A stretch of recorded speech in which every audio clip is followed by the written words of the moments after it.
Ako lang ba yung naguluhan sa bagong horror movie na to?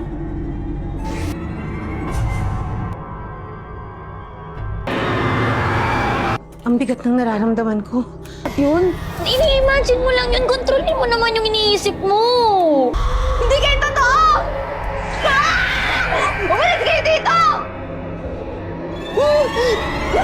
Tungkol ito sa isang babaeng sinubukang itegi yung sarili niya pero somehow nakasurvive siya. Sa paggising niya, hindi pa dito natatapos yung bangungot para sa kanya dahil biglaan nga siyang may makikita na hindi niya dapat nakikita.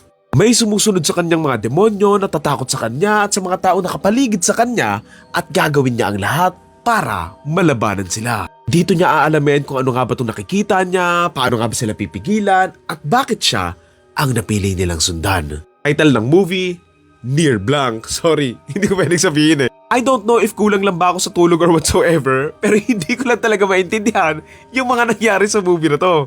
Akala ko mala Jacob's Ladder na purgatorio or something, pero hindi. Basta ang naintindihan ko dito, wag niyong ilalagay si Lotlot sa mga horror movie na nasa mataas na lugar siya. Kasi lagi siyang mahuhulog eh. For me kasi sobrang haba ng movie at sobrang daming misteryong nangyayari nga doon sa kwento. Tapos sa dulo, wala naman siyang maayos na payoff na parang nasayang nga lang yung oras mo sa panonood. Yung story kasi ng movie para lang siyang pang short film na pinilit na pahabain. If feeling mo na gets mo yung movie, then feel free to comment your take kasi gusto ko rin marinig eh. Wala talaga akong makuhang clear meaning nung ending nang hindi ko pinipilit eh.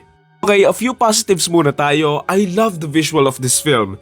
Okay naman yung cinematography plus yung color grading nga nila. I think it looks good and fits naman yung team nga ng movie na to. Gustuhan ko rin yung ilan sa mga jump scares na may mga ilang nag-work naman din for me and for me naging creative naman sila na hindi naman naging corny panoorin yung mga pananakot nila.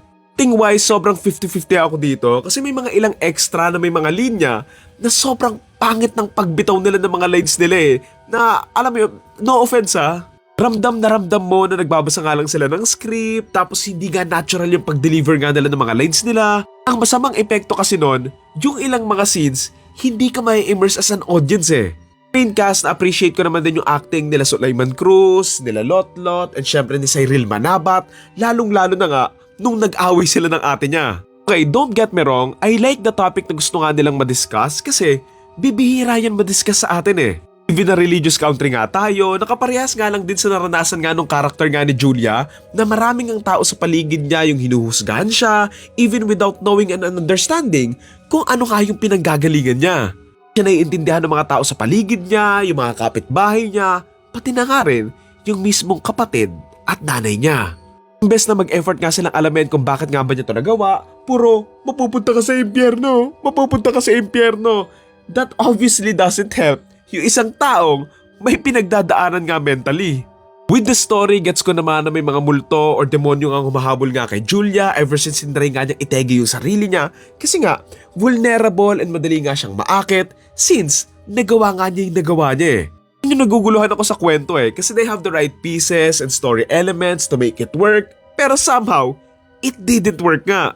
Tingin ko masyadong naging too much yung mystery to the point na ang gulo na nga nung kwento kasi walang maayos na mabigay na explanation sa mga nangyayari eh. Yeah, you could say na mental illness yada-yada pero in a film setting, hindi lang talaga nila maayos na ilatag and naikwento nga yung story na nagpagulo nga lang sa magandang message sana na gusto nga nilang maipadala. Like bakit may ibang nakakakita nga doon sa mga multo, hindi lang siya, bakit siya sinusundan ni RK Bagatching, and bakit niya ginawa yung ginawa nga niya kay Julia doon sa may dulo. O gets ko na sa dulo, isa na nga rin si Julia sa mga multo na katulad nga ng mga umaatake sa kanya na hindi nga mapanatag ng mga multo. Pero ayun na ba yung message nun? Ano lang pala to eh, parang propaganda para hindi gawin yung ginawa ni Julia kasi nga susundan ka ng demonyo for the rest of your life eh. So parang ano lang to, panakot na movie ba? Ayun, again, if may better explanation kayo, I would love to hear it. Pero for now, sobrang gulong-gulo talaga ako sa kwento nito. Ayun, ang torta rating ko for this movie ay 3.5 or 4 out of 10.